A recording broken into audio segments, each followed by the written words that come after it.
In this tutorial, I'll be guiding you guys on how to make a Discord channel on PC. So let's get started.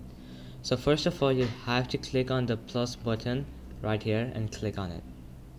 Once you're there, if you're making a gaming channel or some of the options right here, you can just click on them and continue.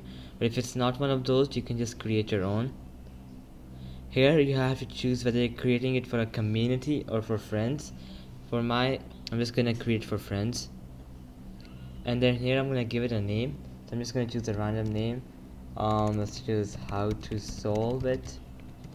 And then you can upload a picture for the server. Just gonna go and choose one.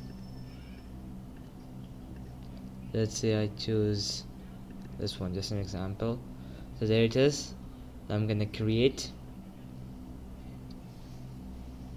So as you guys can see, the server has successfully been created. So now let's say I want to share the link for some people to join. All I have to do is click on this arrow, invite people, and then I can invite whoever I want.